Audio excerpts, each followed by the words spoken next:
and welcome to the Lebanese Politics Podcast. My name is Benjamin Red. I'm joined by Nizar Hassan, and we have got a very special guest for everyone today. I'm super excited about this. Same. Yeah, we have the one and only Wassim Mroueh with us today. Wassim is a former editor with the Daily Star. He used to run the Lebanon desk, and now he's off doing a PhD at the University of Edinburgh. And Wassim, tell us, I know this is... It's a risky proposition to ask a PhD candidate about their research, but can you briefly tell us what you're researching, what you're looking into?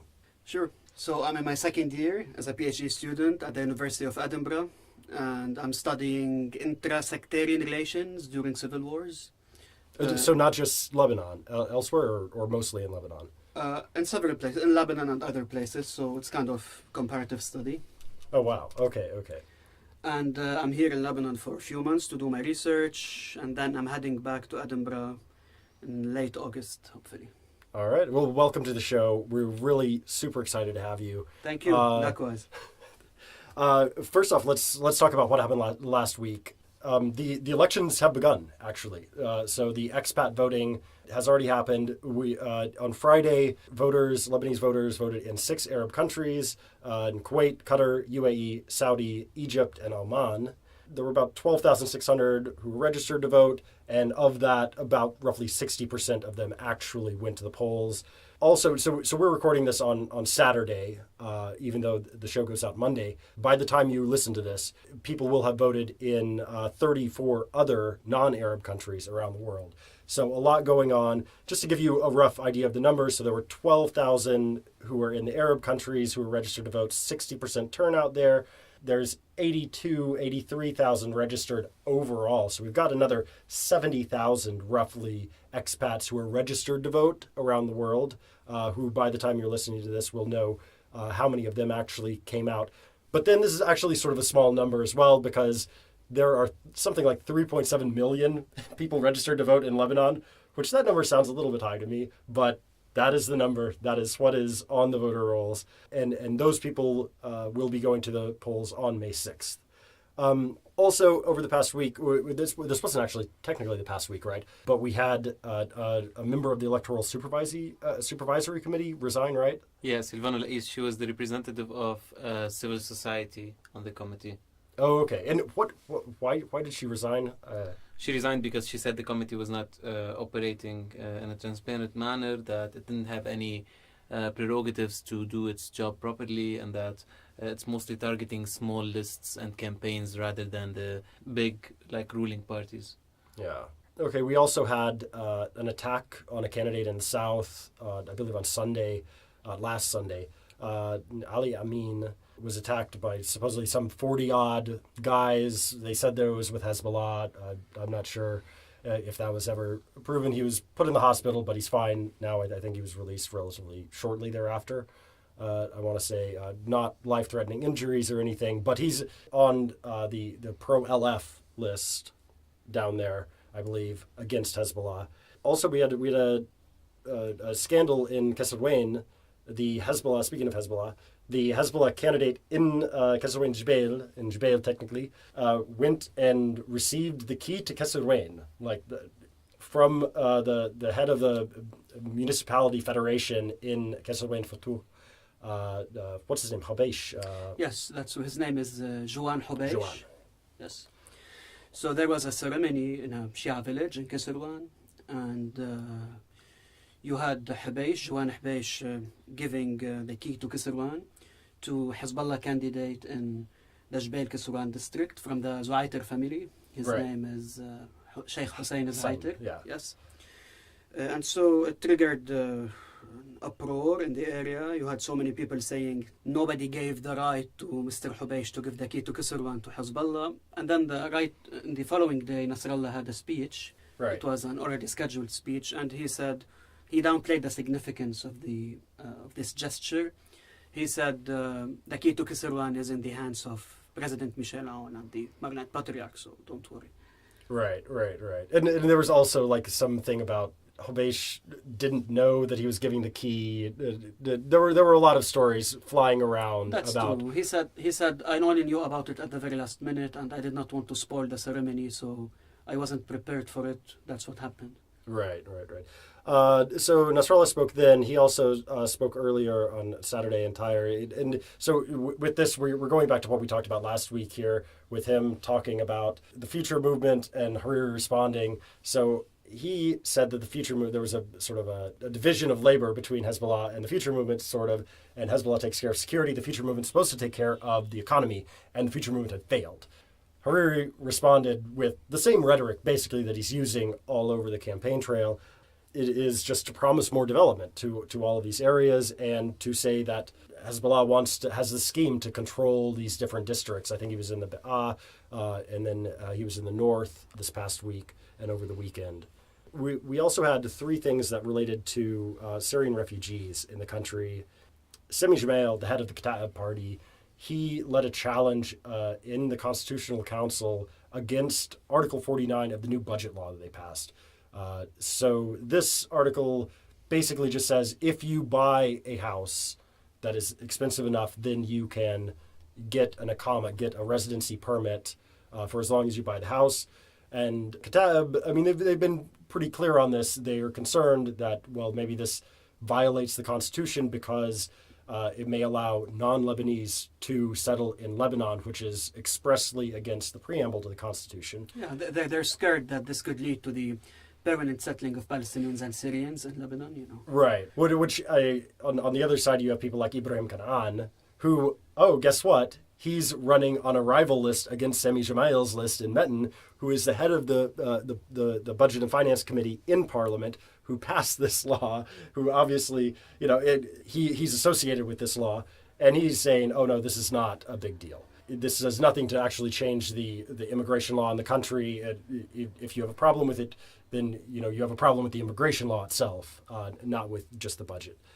It's very interesting how all the fuss around this law specifically has been about Syrian refugees and Palestinian refugees, even though a lot of people are saying, hey, refugees can't buy a house for $500,000 usually. That's not what most refugees do. So it's very interesting how things converge when they don't have a logical basis to do so. So if you're scared of like foreigners coming and buying your property and settling here, you should not be talking about refugees. You should be talking about the rich guys. So it's very funny how this is turning out. Good point, yeah. The other big thing that happened, or one of the other big things that happened, was the Brussels II conference for Syrian refugees. That took place. $4.4 billion was pledged for the entire region. We're not sure how much of that was for Lebanon specifically, but the politicians here in Lebanon were actually mad about the closing statement. They thought that the closing statement had language in it that suggested that Syrian refugees might stay longer than they should. So there was a small kerfluffle about that. And then we also had anti-Syrian posters that appeared in Sassin Square, ostensibly on the anniversary of the April 26th pullout of the Syrian army. April 26, 2005, the Syrian army pulled out of Lebanon. So there were these posters that went up, supposedly based on that, with a quote from Bashir Gemayel. And the one that I saw, or on the internet I saw, a day will come when we will tell the Syrians, gather your things and everything you stole and get out. Something roughly around that. And so some people on social media, they sort of saw through this pretty quickly and said, oh, well, that's there's more than one message being put forward here. So, for instance, people like Dima Sadek of LBC, she tweeted, how could you? This is very racist because not only is it talking about the Syrians, there's a subtext of the refugees. Mm-hmm. Refugees basically turning a quote about Syrian army, Syrian troops in Lebanon into something about Syrian refugees, using it as a scapegoating tool. Right. But like the LF doesn't agree, though. Like Jessica Azar, who is not LF, but is a candidate who is LF supported, she was like, no, learn your history. Like, this is about the Syrian army leaving and the Syrians leaving, which, I mean, obviously not everybody's buying it, though. So all of this prompted a discussion about racism and the scapegoating of Syrian refugees in the country, and that's sort of what we want to talk about today, the rhetoric that the parties use and the way that they're positioning themselves in the campaign. Exactly. I think it's very interesting to analyze the discourse of the different political parties, and why they chose this discourse and what it means politically for them. Since we're speaking about the Lebanese forces, we can start with them. Their campaign has basically been about red billboards all across the country with the slogan Sar Badda. Can't miss it. Which They're you can't all miss it, over the exactly. place. Yeah. Exactly. Especially in places where you don't expect them to be. In South Lebanon, In for South example, they're Lebanon. everywhere in the south. Yeah, right. And this slogan, Sar Badda, roughly translated as "It's time for," is basically just about slogans that everyone agrees on. So we need a state. It's time for a state and not a farm, right? This was one of their slogans. It's time for meritocracy, not favoritism, etc.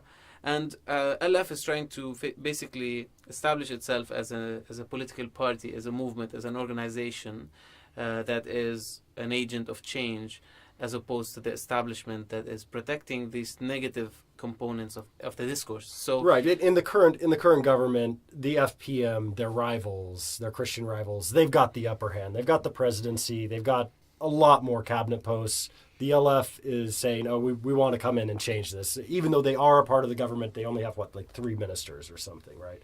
exactly, and I think that's part of why they are focusing very little on individuals. Most of their campaigning is about the party itself, the project behind the party, and the change aspects. And in comparison to the FPM, the Free Patriotic Movement, we'll see that it's a very interesting distinction. So speaking of FPM is, I think the slogan is very clear. We have been ruling and we will continue ruling. The first series of billboards, if you guys remember, a few months back, was "We are going on and nothing can stop us." So this was the slogan. And the point is very clear. We have the president, we have the most important cabinet ministers, we are ruling like part of the state, we are the major Christian force in the state, and we will continue being so. And we're not like an idea, we're people who are ruling. So Right. And they highlight the significance of these elections when they say that it's very important for us to have a very big bloc in parliament, so that this can help us in enacting reforms. And since the president was elected, his party, the Free Patriotic Movement, has been repeating that you can only judge our performance after the parliamentary elections. It is really when the process of change and reform will begin. Exactly. And I think another thing that's very interesting about FPM's rhetoric is the partnership rhetoric, sharaka. They are making videos and slogans about the sharaka, which basically means power sharing in Lebanon and sharing the benefits of the state.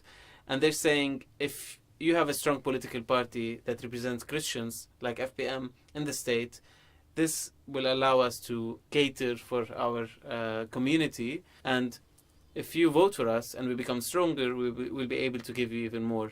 This is what partnership means. So basically, it's a very interesting Christian mobilization, and it's kind of contradicting the original rhetoric of the FPM that is focused on the unifying state, less Christian rhetoric of maybe More 10 years inclusive, ago. yeah. And I think FPM's overarching rhetoric is basically the new era rhetoric. The new era basically means when Aoun was elected president and Saad Hariri became prime minister through the deal between Saad Hariri, Aoun, Birri and Hezbollah. So this Ahad Jdid, the new era, is about achieving things, achieving progress, stability, preventing civil conflict. All of these aspects, all of these characters and features are in this Ahad Jdid, and any vote against FPM is a vote against this smooth happening of things. So I think that's the core of the message of FPM in these elections. But they don't have any FPM branding.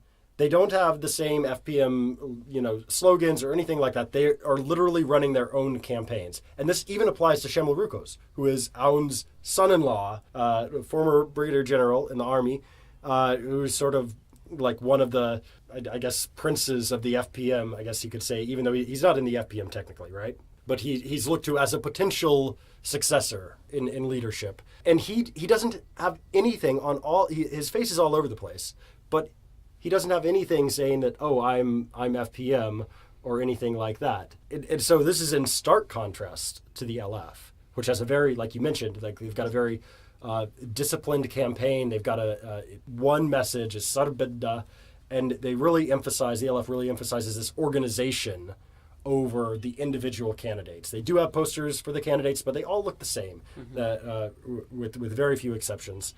FPM focus more on candidates and on Exactly, individuals to the point of Almost all exclusion posters. of the party. Yeah, exactly. I think that's very interesting, and especially that they're focusing on individuals like Shamil Rukos or Namat Frem, or these people who have their own character. They don't require any political credibility from a party to become a phenomenon, because they're already famous. They already have their own kind of legitimacy. Right, which this is something that maybe we'll get into in a later podcast. I really have some things that I want to say about the tight spot I think that Shamil Rukos is in right now. Yeah. But We'll that's for another time. Yeah. And then we have the Kataib.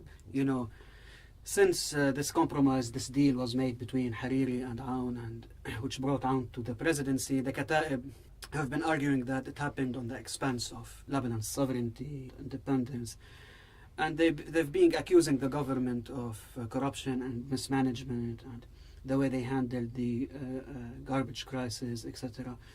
So in this election campaign, they're framing themselves as the only ones who are working or campaigning in favor of a competent government, a really independent and sovereign Lebanon, etc. I think their slogan, the pulse of change, Nabad al-Taghyir, is a representation of that, and the fact that they're using terms such as the ruling class, they're using it all the time. Taba'a siyasiyya, the ruling class, as if Kataib is a newcomer or real opposition to this ruling class.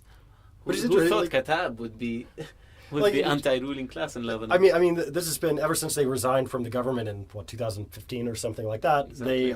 They've been styling themselves as the opposition. So they're reinventing the party in terms of like close to civil society, mostly technocrat, focused on people's issues and not only like big ideological and national matters, but also like services and corruption and things like that. So it's basically reinventing it. But also in terms of being like using scapegoating, they didn't really have to get rid of that because it works, even if they are close to civil society, even if they have this change rhetoric. I think it's interesting, the point that you bring up, that, yeah, like even though they're going to the left and all this with the reinvention of the party, sort of the new guard under Sami Gemayel and Patrick Risha, even though they're with the left on a lot of things, it's still like totally okay within Christian politics, it's totally okay, even on the left, to say, oh, we have real worries about the Syrian refugees staying here, and sort of playing to people's fears. Exactly. I think yeah, it's also one way of making it very easy for people to make a decision. Like they place all the blame on the foreigners, on the Syrians or the Palestinians. It is because of them that nothing is working in this country.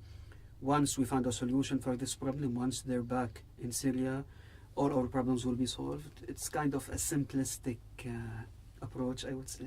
It's interesting. I was speaking to a candidate, I think in Akkar, and he was like, oh, there's always an excuse. Before 2005, it was the Syrians, and now, you always have, the ruling class always has some excuse as to why there's not development, as to why there's not 24/7 electricity, as to why there's not water, as to why there's not waste collection. There's always the basic a scapegoat. things. Yeah, exactly. And on the other hand, now we have the future movement with the huge campaign of the Kharzi Zar'a. We are the blue amulet. Is that what you call it? We call it the evil eye, I think. Yeah, this blue eye-shaped amulet that protects against evil eye. Yeah, right. That's has a cultural symbolism. And the campaign is basically, we are this thing. Right. So this thing, just to explain, like it's a Lebanese thing or a Syrian thing, I guess. Like it's not a confessional thing. It's not Christian or Muslim or anything. It's just something that people do. They hang these amulets around, like in our building that I live in. Like one is hung like downstairs in the lobby, for instance. Mm-hmm. It's just something that people believe in. Exactly. And the rhetoric is basically, we protect Lebanon. We protect stability in Lebanon. We protect prosperity. And we keep things going and stable. And I think this is just building on the recent event with, first of all, with the deal with Michel Aoun that brought Hariri to being prime minister. And then with the big crisis that happened with Hariri's kidnapping in Saudi Arabia. Alleged yeah. Kidnapping. In Saudi Arabia, which put him in a situation that was threatening his political existence. and he went out of it. He had a lot of sympathy coming out of that. Like, people from across the political spectrum saw how they thought he was treated in Saudi and said, "Oh wow, that's not right. We may not like this guy. We may not like this guy's politics, but it's over the line. It has crossed the line what Saudi Arabia has done." He's the Prime Minister of Lebanon, after all. Yeah, right. But it's very interesting to see that Hariri is positioning himself as the guy who makes deals with Hezbollah to protect Lebanon, and the guy who is protected by foreign powers like France if he gets in trouble. So it's basically the person who has all the connections to keep things safe. At the same time, he has a very anti-Hezbollah rhetoric when he goes to the ground and to the villages and talks to people. He's like, we're fighting the Persian project, the Iranian project in Lebanon. So it's a very interesting combination of... Yeah, so it's like he's going back to 2009, his rhetoric from my understanding, right? Yeah, it's the elections rhetoric. Yeah. I understand it. Not just him. I mean, it applies for all other parties. You need to mobilize your people to make them go and vote. So that's what you say. Yeah. And on the other hand, you have Hariri, the other Hariri, which is the cool guy, the guy who's taking selfies with everyone. They even launched an app for that. This is amazing. They Oh my launched an God. app for people uploading selfies with Hariri. So yeah, the cool guy with a smartwatch. He's wearing T-shirts everywhere. He's having this pro-youth kind of character, so that he breaks the distance that exists between the future movement as an establishment, corrupt political party in terms of perception, to something that young people can connect to. Right. At the same time, though, I wonder if there are limits to that rhetoric, because, I mean, he's been the head of the Future movement since 2005. The Future movement or its predecessors have been, in control for so long. This is a point that a lot of Hariri's opponents use. They're like, well, you need to vote for us because this guy hasn't been able to get the job done. So I'm not sure how resonant that rhetoric actually is when it comes down to it. We'll find out. Yeah, and Hezbollah is kind of using this rhetoric when they say, we are responsible for protecting people, you are responsible for the economy, and you basically screwed up the economy, right? Is that what Nasrallah implied in his latest speech? Right, he basically said, there was this division of labor between Future and Hezbollah. We're supposed to protect the country. You're supposed to do the economic development, and you failed. Exactly. Here's our achievement, show us your achievement. Yeah. And it's the first time that this happens because they have to have a political battle today, an electoral battle. Usually they don't have to talk about the economy because everyone knows that Hariri is the economy guy and Hezbollah is the weapons people. And they don't discuss these things as importantly as they do today in these elections. But Hezbollah's main rhetoric, in my opinion, is around the slogan of... Their official slogan is, we protect and we build, nahmi wa nabni, which is basically what Hezbollah caters to its communities outside of the realm of the state. And it's a very interesting rhetoric for an electoral campaign to get MPs into the state. So it's basically what we're doing outside the state is what gives us credibility to be in parliament and give you more and more outside the state. It's a very interesting combination. Yeah. Very straightforward clientelist rhetoric. But on the other hand, the more powerful rhetoric is the one Hezbollah is using in areas that are majority pro-Hezbollah, when they're saying we won't let these people come in and take our representation. Hezbollah's rhetoric is basically you either vote for us or you're voting against the resistance. Nasrallah's pictures are everywhere in Baalbek Hermel, the very important district that where the Hezbollah might be losing a couple of seats. Nasrallah's billboards are everywhere, while the candidates have much less focus on by like the campaign. Yeah. Because Nasrallah himself, like in the first election speech he made like 2 months ago, addressing supporters, he said, don't look so much into the names of the candidates we field. These are the candidates of Hezbollah. So everybody from this party who runs for elections represents the party. So don't worry so much about the person as a person. It's really interesting that Hezbollah and the Lebanese forces are really close together on like the way they're miles apart on they do not like each other, but as organizations in terms of discipline and they're both they're the two like probably best organized parties in the country. I agree. And then I think people that we don't have time to discuss very thoroughly are Jumblat Berri. or Berri or Marada, but their rhetoric is not as significant because they are running in. Apart from Berri has a very cliche rhetoric, in my opinion. It's the same rhetoric he's always had, protecting the nation, civil coexistence, and all of that. And his spot is guaranteed, pretty Exactly. much. He needs no campaigning. Right. Jumblat, on the other hand, is basically hanging up the photos of Kamal Jumblat with Taimur to basically help people. His father and his son. Exactly. Right. To help people get used to the idea that Taimur Jumblat, his son, who's very new to politics, is the de facto leader of the Druze community. So what about your side of things? You also work with Kuluna Watani. What's your guys's I think main? I think the main focus in the discourse of Kuluna Watani is on corruption-related issues. The main discourse is these people are very corrupt and they haven't been doing well, so we need new people, new faces, and Sarbedda. Basically, it's the same rhetoric. It's very interesting that LF, Kataib, and the civil society have very, very similar rhetoric. But within Kuluna Watan, you have different groups. The group in Shuf al-Nalai, where I'm active, and the group in Matan, where Sharb al-Nahas is the most prominent figure, have more like left-leaning progressive discourse that's mostly focused on socioeconomic rights and things like that. So it really varies across the different areas of Lebanon. But the overarching rhetoric is basically anti-corruption. So I guess what does all of this mean? Does this rhetoric really work? If we were sort of like placing bets on who has got the best campaign, who's got the best positioning here, who's actually doing it right and who's maybe not doing it so right? I don't think anyone is really in a comfortable position in terms of political parties, because people from all sects and regions are really tired of the socioeconomic situation. We've been through a very hard period over the past few years: garbage crisis, pollution, socioeconomic hardship. Plus, you have the uncertainties of the new electoral law. Right. So each party is trying its best to minimize the expected losses and to fare well in these elections. Yeah. Okay, that's all the time we have. Thanks so much to our special guest, Wassim Mroueh. Really enjoyed having you. Next week is the election week, the big day. So we're actually going to come to you a little bit early next week. We're going to have a special that drops on Friday night before the Sunday elections. So please subscribe to us. We are on iTunes. We're on SoundCloud. We are on your favorite player, I'm sure. And this has been the Lebanese Politics Podcast. Thanks for listening.